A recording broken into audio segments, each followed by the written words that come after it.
Milenio 3, en la cadena SER, con Iker Jiménez. 1 or 2 inches, although the surface appears to be very fine grained as you get close to it. It's almost like a powder. El 20 de julio de 1969, tras 91 horas de vuelo, el comandante Neil Armstrong baja por una escalerilla y pone su pie izquierdo en la superficie lunar. 6 segundos después proclama una de las frases más célebres de la historia: este es un pequeño paso para el hombre y un gigantesco salto para la humanidad.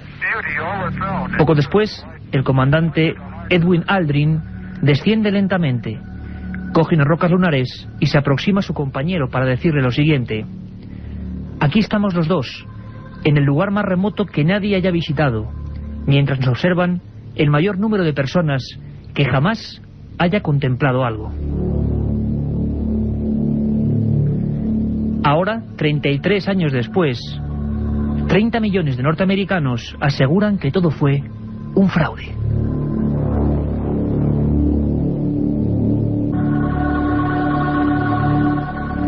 Buenas noches, Milenio 3, os habla Iker Jiménez, son las 10:33 y hemos pasado de la euforia del carrusel en equipo a una penumbra que invade el estudio 1 de la cadena SER. Nos acompaña Santiago Camacho, autor de un libro que es Las mayores conspiraciones de la historia, Santiago. Las 20 grandes conspiraciones de la historia, efectivamente, que saldrá en enero en la esfera de los libros. Efectivamente. Un libro, una obra enciclopédica casi, donde se pone en tela de juicio, por ejemplo, que Aldrin y Armstrong estuvieron en la Luna. A mí esto particularmente me sonroja un poco. ¿Quién se puede creer que haya dudas? Pero las hay. Tan es así que la NASA ha encargado un trabajo, un informe, a James Oberg, al ingeniero James Oberg, para que de una vez por todas los profesores universitarios de instituto, de colegios, puedan responder a los cientos de dudas que los alumnos les plantean, muchas de ellas sacadas de internet, donde fotos extrañas, sombras que se perciben claramente, donde vientos que ondean banderas donde no puede haber viento, y donde un sinfín de cosas plantean incógnitas que nadie puede responder, y por eso la NASA ahora mismo realiza ese trabajo. Esto ha vuelto a poner en tela de juicio que los americanos pusieran el pie allí, y nos ha demostrado además que en otras potencias como fue la URSS hubo todo tipo de tropelías y enigmas en esa misteriosa carrera espacial. Vamos a conectar directamente con Washington para que Javier del Pino nos cuente cómo está a día de hoy ese pulsar del pueblo americano respecto a la misteriosa historia también del Apolo 11. Cuando el astronauta Neil Armstrong decía bajo de la nave es un pequeño paso para el hombre pero inmenso para la humanidad, aquello, dicen algunos, pudo estar pasando no en el espacio sino en algún hangar secreto en algún desierto de Estados Unidos, en un montaje diseñado para convencer al resto del mundo y a los enemigos en la Guerra Fría de la superioridad tecnológica del gobierno americano. Ahora la NASA parece que se harta de escuchar esa teoría del montaje y quiere desmontarla. Ha invertido $15.000 en un manual para que los profesores de los colegios sepan qué decir a los alumnos escépticos. Resuelve todas las dudas. Por ejemplo, se dice que no se ven estrellas en las grabaciones y en las fotos, pero según la NASA, la profundidad de campo de las cámaras impedía que las estrellas salieran. Se dice que la bandera se mueve cuando todo el mundo sabe que en la Luna no hay viento. La NASA explica que se mueve porque en la Luna tampoco hay gravedad, de manera que cualquier movimiento es infinito. Al clavarla en el suelo, la bandera empezó a ondear y ahora mismo seguirá moviéndose porque nada puede pararla. Y la NASA añade una prueba más para demostrar su realidad.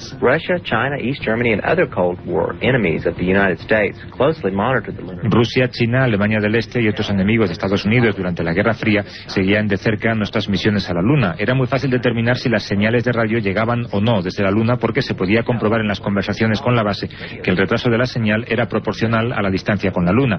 Si algo, lo más mínimo, hubiera levantado sospechas, esos países rápidamente lo habrían desvelado y habrían hecho saber al mundo que Estados Unidos estaba poniendo en marcha un montaje. Sin embargo, ninguno de ellos puso nunca en duda aquel logro de la NASA. Es muy convincente que hasta tus enemigos reconozcan tus méritos. Un detalle más, hace poco tiempo el productor de un programa de televisión que pretende demostrar que el aterrizaje en la Luna es mentira, se encontró en un hotel de Los Ángeles con Buzz Aldrin, uno de los 3 astronautas de aquella primera misión. Sacó una Biblia y le dijo: júreme usted sobre esta Biblia que ha estado en la Luna y ha pisado ese suelo. Y Buzz Aldrin levantó la mano, cerró el puño y le tumbó de un puñetazo. La otra realidad. Milenio 3. En la cadena SER. La otra realidad. Fenómenos extraños. Misterios sin resolver. Milenio 3. En la SER. Eso nos contaba Javier del Pino, y aquí estamos todo un equipo: Katia Rocha, Carmen Porter, Carlos Barroso, este que os habla Iker Jiménez, y por supuesto a los mandos, nunca mejor dicho, de esta nave que va hacia el espacio de lo ignoto, Javier Rodríguez. Santiago Camacho, autor de este magnífico libro sobre las grandes conspiraciones de la historia. ¿Es cierto que ha surgido, como nos contaba Javier del Pino, en Estados Unidos toda una generación apoyada por Internet de apoloescépticos? Pues no solo toda una generación, sino que las cifras con las que cuenta la propia NASA, que siempre en las encuestas uno tiende a ser benevolente consigo mismo, hablan de 30 millones de estadounidenses que no se creen que el hombre haya llegado jamás a la Luna. Claro, estamos hablando de 30 millones, hay países que tienen bastante menos habitantes. ¿Por qué sucede esto? Efectivamente, Internet ahora mismo, en cualquier gran buscador, haces una búsqueda poniendo las palabras moon fake, fraude, luna, y aparece un tropel de más de 400.000 páginas dedicadas a este tema. De hecho, si metemos Moon Landing, aterrizaje en la Luna, el número asciende solamente a 490.000, de las cuales casi las otras 400.000 son las que dicen que es un fraude. Con lo cual, efectivamente, hay una completa cultura dentro de Internet que cree que esto es falso. Una generación completamente nueva, que también, apoyada o cabalgando en la libertad de información de Internet, a veces tan compleja, pues cree firmemente, y por eso la NASA intenta adoctrinar o mostrar las pruebas a los profesores.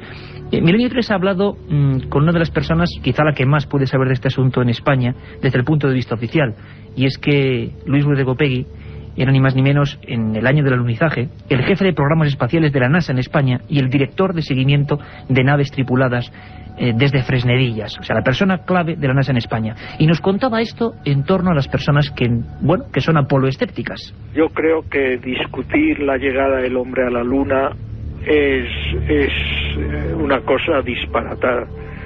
La llegada del hombre a la Luna fue un acto público.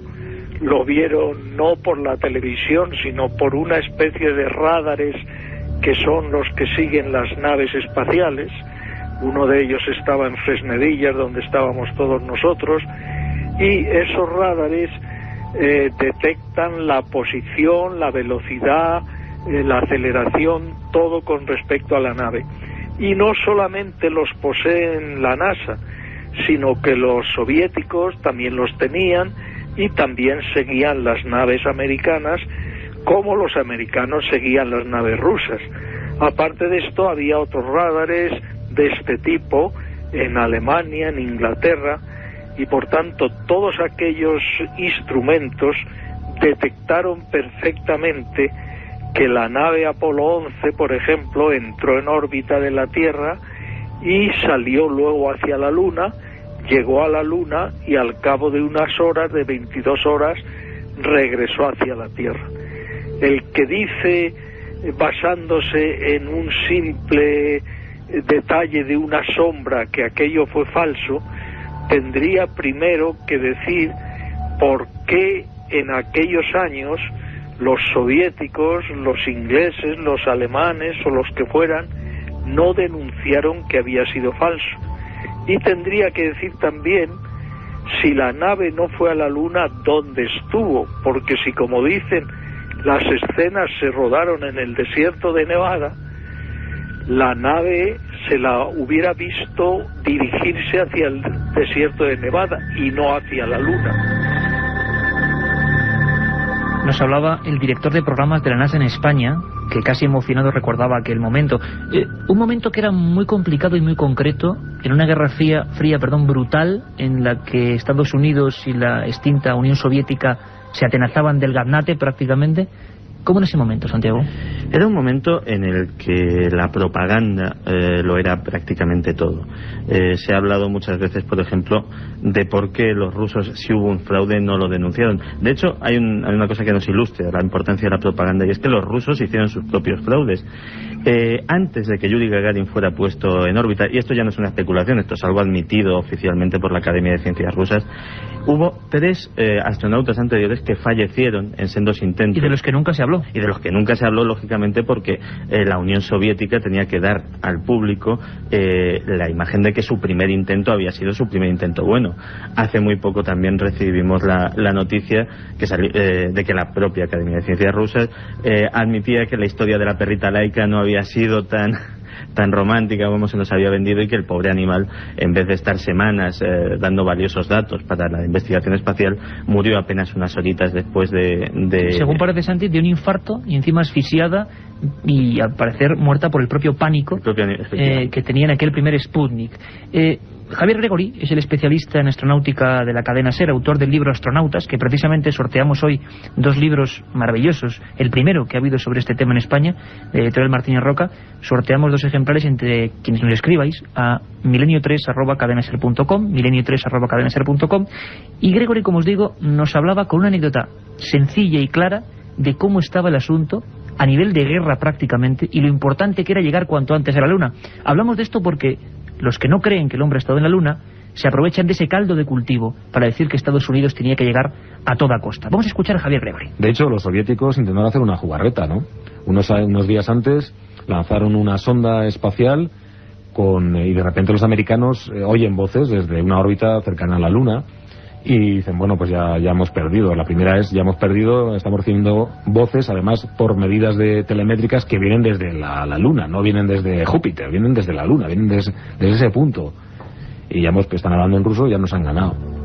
Y luego alguien en Cabo Cañaveral se dio cuenta, bueno, pero estas voces son raras, son como metálicas, tal. Entonces estuvieron investigando a nivel de análisis de la voz, y eran voces grabadas, era una cassette. Era una cassette de los soviéticos intentando dar gato por liebre a los Estados Unidos. Historias que se conocen muy poco. Historias como las que contamos cada día en Milenio 3 de 3 a 4 de la madrugada, dentro de 4 horas aproximadamente, en esta segunda edición. Carmen Porter, ¿qué tenemos así de menú rápido para esta segunda edición de Milenio 3? Buenas noches, Iker. Contactaremos con Badajoz para hablar sobre las nuevas investigaciones en torno a los 3.000 cuerpos momificados y emparedados que aparecieron en 1979 en la torre de la iglesia de Llerena. También volveremos a contactar con Ceuta, igual que la semana pasada, porque allí siguen ocurriendo hechos insólitos, esta vez en una residencia de estudiantes. No sabemos muy bien si se trata de una broma o si ha podido de verdad pasar fenómenos poltergeist. Antonio Martín, compañero de la cadena SER en Ceuta, nos contará qué está sucediendo. Bueno, estos tan solo son 2 noticias muy concretas, muy escuetas, porque habrá libros, viajes a la historia perdida, un montón de historias alucinantes, apasionantes, que tienen una nueva cita de 3 a 4, ya lo sabéis, es la segunda parte de Milenio 3. Y ahora continuamos con el misterio.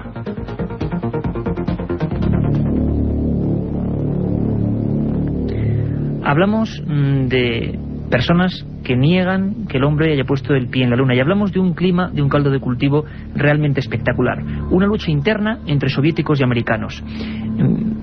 El señor Gopegui, con el que hemos hablado antes, o el que antes ha declarado en Milenio 3, decía firmemente que Kennedy, y lo vais a escuchar ahora, dio todo tipo de ventajas, millones a mansalva, con solo un objetivo concreto: por favor, llegar antes a la Luna que la potencia soviética. Y muchos ahora piensan que como no se pudo lograr, se hizo otro tipo de trucaje. Vamos a escuchar al señor Gopegui. Los soviéticos se habían puesto al frente de la carrera espacial porque tenían lanzadores mucho más potentes y lanzaron a Gagarin cuando los americanos no podían hacerlo.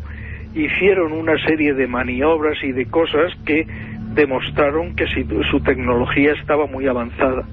Entonces Kennedy lanzó el reto y le dijo a la NASA: pedidme todo el dinero que necesitéis, que os lo daré, pero tenemos que ganar a los rusos, a los soviéticos, y tenemos que llegar a la Luna antes que ellos.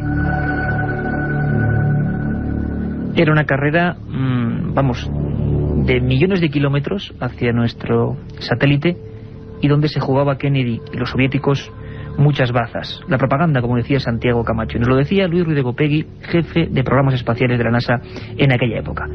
Han pasado 33 años y ahora hay varios argumentos por el que los apoloescépticos, esta nueva generación, entre la que hay ingenieros, personas que trabajaron para la NASA, ¿verdad, Santiago?, argumentan en varios bloques, en varias ideas concretas que nos gustaría reseñar para toda la audiencia de Milenio 3, ¿por qué no llegamos a la Luna? Hay una que habla de la fuerza del motor. Santiago Camacho. Sí, efectivamente. De hecho, además, esto lo propugna Bill Kaysing, que trabajó en Rocketdyne, que fue la empresa que diseñó precisamente los motores que llevaban tanto el módulo lunar como los cohetes Apolo. O sea, una persona que estaba en la propia empresa. Sí, y que de hecho vio las pruebas preliminares de esos cohetes, y que decía que la fuerza motriz que desarrollaban esos motores, los gases de expulsión salían a tal velocidad que fácilmente podían arrancar rocas de toneladas de peso del sitio en el que estaban y proyectarlas, ¿no? Pues bien, curiosamente en las fotografías que vemos de los módulos lunares, vemos que sobre el polvo lunar, que es muy finito, tiene la consistencia de harina, no hay la menor huella ni de un cráter, ni de la presencia de ninguna fuerza de ningún tipo que haya levantado polvo. Tanto es así que en algunas fotografías muy cercanas que hay de las patas del módulo lunar, vemos que estas parecen no ya limpias, sino casi recién pulidas, sin una mota de polvo en ellas, cosa que si nos imaginamos un motor de ese calibre desarrollado a toda su potencia para que el módulo lunar tenga un aterrizaje suave, pues habría levantado una tremenda polvareda que hubiese dejado no ya las patas del módulo, sino todo ello cubierto de polvo, y hubiese dejado un apreciable cráter debajo del módulo. Pero tanto es así que incluso hay quien ha señalado que en una de las fotografías no solo no hay el cráter, sino que debajo del módulo lunar, en un sitio donde nadie estuvo en ningún momento, se ve hasta una pisada. ¿De quién era esa pisada? Hay quien con humor ha dicho que era del tramoyista que pasaba por allí y que no dio tiempo a quitarla. Es que la teoría de que todo se hizo en un lugar concreto, en una especie de gigantesco simulador, cobra bastante fuerza. Nos parece increíble, y lo sé como periodistas, que esto ocurra, pero es el debate que está habiendo en Estados Unidos, y por eso la NASA, a día de hoy, en noviembre del año 2002, destina una partida de dólares para hacer ese manual, y que por fin los profesores, que debían ser los más angustiados por las preguntas de los alumnos, puedan responder. Por ejemplo, yo hablaba con Javier Gregory y me contaba que eso me sorprendió, que la bandera era una plancha metálica, pero comprobando toda la noche de hoy las fotografías de la Luna, no, es una tela que está ondeándose en el viento. Sí, la bandera es, no sé si es de tela o de una sustancia plástica, pero desde luego es flexible, y está sujeta sobre un bastidor que, lógicamente, para que no se caiga, ya que en teoría no hay viento, pues tiene una barrita de metal arriba, pues para mantenerla un poquito rígida. El problema es que por abajo está suelta, tan suelta como que en varias filmaciones se ve perfectamente que oscila, que se mueve, cosa que es absolutamente imposible que suceda. La NASA, inocentemente, como hemos oído hace un rato, dice que esto se debe a que la menor gravedad de la Luna provoca un efecto de movimiento continuo. Si esto fuese realmente así, si no hubiese gravedad y el movimiento fuese continuo, el primer salto que hubiese pegado un astronauta lo hubiese mandado de vuelta a la Tierra, cosa que evidentemente no sucedió. Las cosas en la Luna, si se les aplica una fuerza, se mueven hasta que dejan de moverse más despacio que en la Tierra, pero exactamente igual. Un tema, como verán, con fisuras, con temas inquietantes, con detalles que hacen pensar. Uno de ellos, por ejemplo, lo argumentaba David Percy, que era fotógrafo de la Royal Photographic Society, que decía que había un montón de anomalías infinitas para al menos considerar que no se sabía con certeza si realmente era el mar de la tranquilidad de la superficie de la Luna el lugar donde estaban realizadas. Y aún llega más allá María Glininsky, directora de un instituto astronómico, en la que, para la cual no cabe la menor duda de que las estrellas en esas fotografías célebres con Aldrin, que además Aldrin es al que se le ve casi siempre porque Armstrong debe llevar la cámara, debían verse una constelación absolutamente fastuosa, increíble, y lo que le extraña es que no aparece ni una sola estrella, y sobre todo muchos apoloescépticos argumentan, siempre según su teoría, que cómo es posible que esos dos astronautas absolutamente privilegiados no recogiesen la imagen de un firmamento desde la Luna, una imagen única del espacio. No hay ni una sola fotografía, si no es cierto, Santiago, con alguna estrella que reluzca por allí. En absoluto. Y de hecho, eso máxime teniendo en cuenta que esta gente llevaba en su poder una cámara Hasselblad de una extraordinaria calidad, de tanta calidad que 30 años después sigue en el mercado, y te puedo asegurar que no es en absoluto barata. Carísima como la Leica. Es la cámara más de mayor calidad, sobre todo para fotografía en estudio, y que simplemente aumentando el tiempo de exposición, lógicamente son puntitos de luz, pero cualquier fotógrafo sabe que a más tiempo de exposición, por pequeña que tenga tengas la sensibilidad de la película, puedes captar cualquier cosa si lo dejas en un trípode quietecito para que no y se ve todo negro. Y se ve todo negro. Nadie tuvo la menor curiosidad de hacer una fotografía de ese firmamento único, de esa ocasión excepcional de plasmar un firmamento extraterrestre. Se fotografió prácticamente todo. Los astronautas se hicieron fotos a mansalva. El módulo lo hemos visto desde todos los lugares. El cochecito aquel que llevaban, lo mismo. Pero a nadie se le ocurrió filmar un espectáculo que debía ser sobrecogedor. Pensémoslo.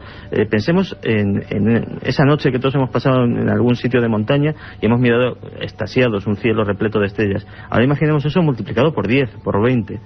Pues a nadie se le ocurrió. A nadie se le ocurrió ni una sola fotografía de la visión del cosmos, de las estrellas desde la Luna, y eso evidentemente genera inquietud y en algunos casos desapego a las teorías oficiales. Vamos a escuchar ahora a Javier Gregory, que es una persona evidentemente científica, periodista científico, rotundamente escéptico, pero que nos confiesa una cosa, algo que le ocurrió a él personalmente en los archivos de la NASA. Algo que le pasó cuando estaba revisando las fotografías. Le dejaron un permiso especial y se encontró, escuchen bien, fotografías de los astronautas y había focos en el espacio, focos de luz. Vamos a escucharle. De repente, una de las que me dan, están los dos astronautas recogiendo muestras lunares, no recuerdo qué misión era, y yo viéndola y tal, pues veo que en el fondo se ven unos focos y lo que parece ser un plató, ¿no? Entonces dije, bueno, ¿y esta fotografía? Entonces el señor del archivo me dice, claro, es que hay fotografías que son las que ahora se pueden estar utilizando en Internet. Claro, los astronautas tienen simuladores en tierra. O sea, tú no puedes ir a la Luna si no has simulado en tierra, en una especie de plató, las condiciones que te vas a encontrar allí. La otra realidad. Milenio 3. En la cadena SER. La otra realidad. Fenómenos extraños. Misterios sin resolver. Milenio 3. En la SER. 10 y 55 minutos de la noche. Sabéis que hay una segunda edición de 3 a 4 y un mail, un lugar para vuestras peticiones, sugerencias, comentarios, que es milenio3@cadenaser.com, milenio3@cadenaser.com, donde además entraréis en el sorteo de ese libro sobre astronautas. Astronautas que se fotografían, como decíamos, como jugando, y no fotografían cosas aparentemente básicas, o que pudieran demostrar, según algunos, que realmente se estuvo allí. Pero hay sombras de la duda, nunca mejor dicho, en esas fotos, ¿verdad, Santiago? Hay sombras realmente, efectivamente, de la duda y multitud de extrañas anomalías fotográficamente casi inexplicables.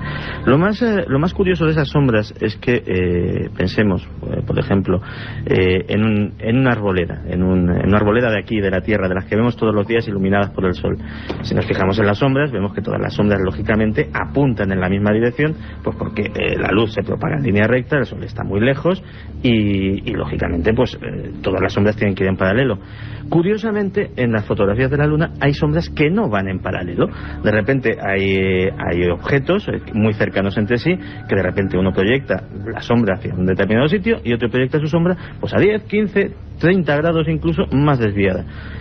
¿Cómo se explica esto? Solo hay una explicación. La única explicación es que se ha utilizado para hacer esa fotografía un foco de luz artificial que está cercano y lógicamente provoca que los objetos, las sombras, pues diverjan entre sí.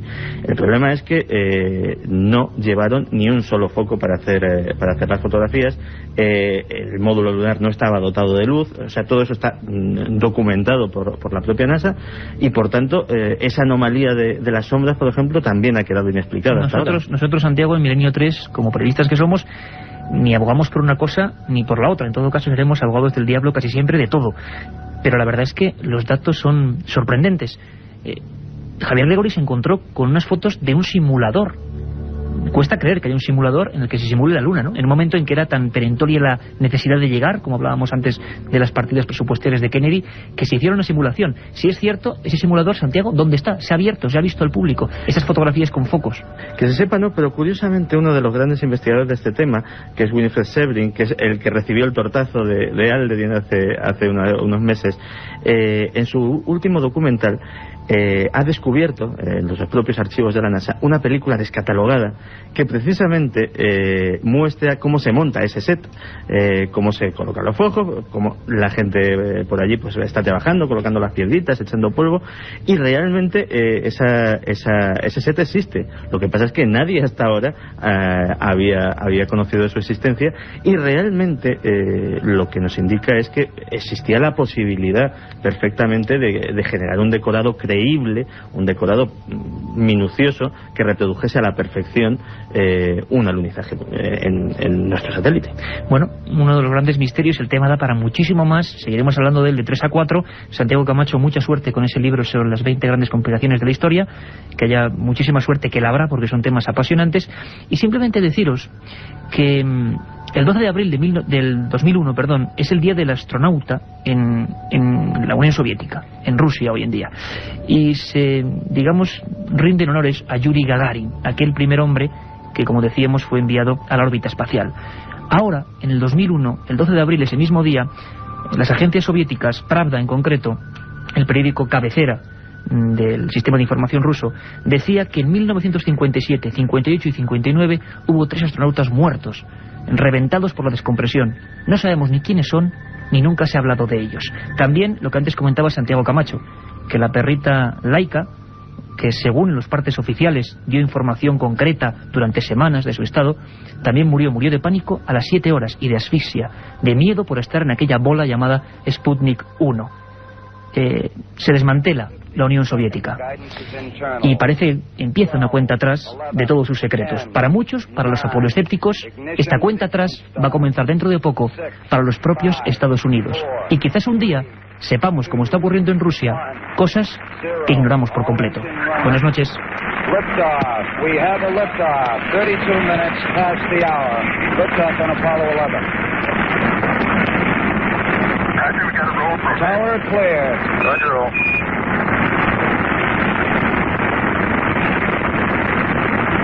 Complete and mission program. La otra realidad. Milenio 3. En la cadena SER.